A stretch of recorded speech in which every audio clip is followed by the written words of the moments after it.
नमस्कार, स्वागत है आपका न्यूज 69 में। मैं हूं आपके साथ अंकिता और बढ़ते हैं इस वक्त की बड़ी खबर की ओर। मध्य प्रदेश युवा कांग्रेस के प्रदेश अध्यक्ष यश घनघोरिया द्वारा महिला आरक्षण बिल को लेकर भाजपा सरकार की नीतियों पर तीखा सवाल उठाया गया।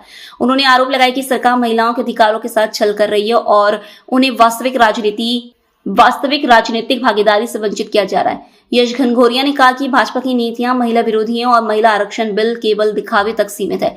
उन्होंने आरोप लगाया कि इस बिल के जरिए महिलाओं को वास्तविक अधिकार देने के बजाय इसे राजनीतिक लाभ के लिए इस्तेमाल किया जा रहा है। उन्होंने यह भी कहा कि महिला सशक्तिकरण के नाम पर सरकार सिर्फ प्रचार कर रही है, जबकि जमीनी स्तर पर महिलाओं की भागीदारी सुनिश्चित करने के लिए ठोस कदम नहीं उठाए जा रहे हैं।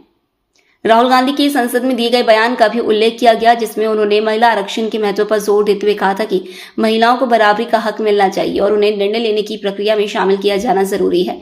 युवा कांग्रेस ने सरकार से मांग की है कि महिला आरक्षण बिल को प्रभावी और पारदर्शी तरीके से लागू किया जाए ताकि महिलाओं को वास्तविक अधिकार और प्रतिनिधित्व मिल सके। जबलपुर से वाजिद खान की रिपोर्ट। जैसा कि आप देख पा रहे हैं, पीछे एक हमारा फ्लैक्स लगा हुआ, मैजिशियन इज कम्प्रोमाइज। मैं समझता हूं जो महिला आरक्षण बिल को रोकने का काम भाजपा कर रही है, भाजपा जो जैसे कि एक जादूगर करता है, एक हाथ से जादू को करता है और एक हाथ से असलियत को छुपाने का काम करता है, आज वही काम भाजपा कर रही है।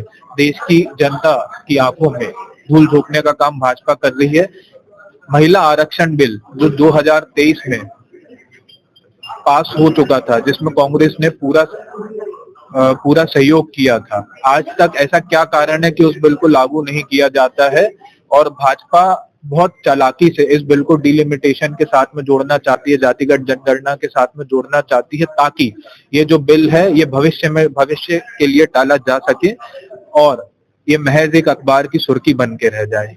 ये मंसूबे भाजपा के हैं और मैं समझता हूं, मेरा प्रश्न भी है आप सभी मीडिया के साथियों के माध्यम से प्रधानमंत्री जी से, कि जब प्रधानमंत्री जी पीसी करते हैं और उसमें 59 बार बौखलाहट में कांग्रेस का नाम लेते हैं, जब ये बिल पास हो चुका था तो एलानिया वो प्रेस कॉन्फ्रेंस में ये भी कह सकते थे कि 543 सीट पे 33% महिला आरक्षण बिल को पारित करने का काम करेंगे।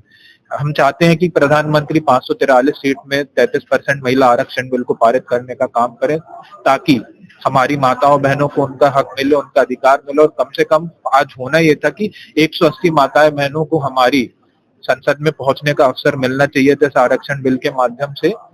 और महज ये एक छलावा करने का काम प्रधानमंत्री का था। प्रधानमंत्री और पूरा सत्ता पक्ष लोकतंत्र की हत्या करना चाहता था बिना जातिगत जनगणना के। ये उनके मंसूबे थे कि डिलिमिटेशन बिल पास हो जाए ताकि जो हमारे दलित भाई हैं, हमारे आदिवासी भाई हैं, चाहे वो हमारे पिछड़े वर्ग के भाई हैं, उनको उनके आरक्षण का लाभ ना मिले और उनके हक और अधिकार की आवाज को भाजपा दबाना चाहती थी।